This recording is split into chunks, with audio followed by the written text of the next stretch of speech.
አስቡት እስቲ የፈለጋችሁት ቦታ ሄዳችሁ የፈለጋችሁትን አማውንት መበደር ብትችሉ ያውም ደግሞ መሀል ላይ ማንም ሳይኖር። ይሄ እንግዲህ ስለ ዲፋይ ፕሮቶኮል ነው ማውራው ማለት ነው።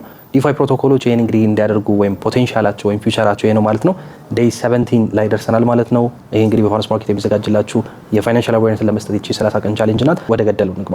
እንግዲህ ዲፋይ ሲባል ትልቁ ፕሮሚሱ ወይም ባጭሩ ስሙ ራሱ ተነትላችሁ ዲሴንትራላይዝድ ፋይናንስ ይባላል። ያው ዲሴንትራላይዜሽን እንደሆነ ባለፈው አውርተናል። ፋይናንስ ደግሞ ኦብቪየስሊ ፋይናንስ ነው። ይሄ ምንድነው? ባንክ ኖሯችሁ ያለ ባንክ ወይም ኢንተርሚዲየሪ ሳይኖር ማለት ነው። አሁን ለምሳሌ ይሄን በምሰራበት ሰዓት የፈለኩትን አሴት ኮላተራል አስይዤ መበደር እችላለሁ። አሁን በምሰራበት ሰዓት ያውም ደግሞ መታወቂያ ሳይኖረኝ አይዲ ሳይኖረኝ ማን እንደሆንኩ ሳይታወቅ ምን ልታረግበት ነው የሚባል ፕሮሚስ ሳይሰጥ መበደር የምችልበት ማለት ነው። እና እንዳልኳችሁ ይሄ ነገር በጣም ሰፊና በጣም ብዙ ቶፒክ አለ። ዲሴንትራላይዝድ ፋይናንስ በጣም በሚገርም ሁኔታ ፊውቸር ነው ተብሎ ይታሰባል። ያው እንዳልኳችሁ ጥቅሙም እንዳለው ጉዳትም አለው። አልቃይዳ አሁን መጥቶ መበደር ይችላል፣ ማንም አይከለክለውም።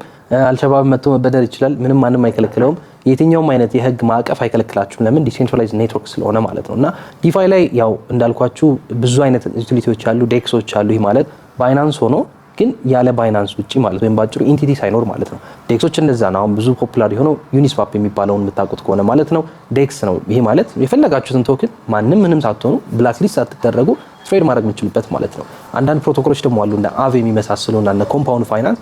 እነዚህ ፕሮቶኮሎች ምንድነው የሚያደርጉት ማለት ነው? ማኒ ማርኬት ፈንድ ናቸው። ያውም ዲሴንትራላይዝድ በሆነ ወይ መበደር ትችላላችሁ፣ ማበደር ትችላላችሁ፣ ሁሉ ነገር ያው ወለድ እየተከፈላችሁ ማለት ነውና ብዙ ዩቲሊቲዎች አሉ። ዲፋይ የሚባለው ወይም ዲሴንትራላይዝድ ፋይናንስ የሚባለው ዘ ፊውቸር ነው ይባላል። ያው ትልቁ ድሮባኩ ትልቁ ችግሩ እና አሁን ባለንበት ሰው ሊጠይቀኝ ይችላል፣ ይሄን ያለ ሬቮሉሽነሪ ከሆነ ለምንድን ነው እስካሁን ያላደገው ልትሉ ይችላላችሁ። ልክ ናችሁ።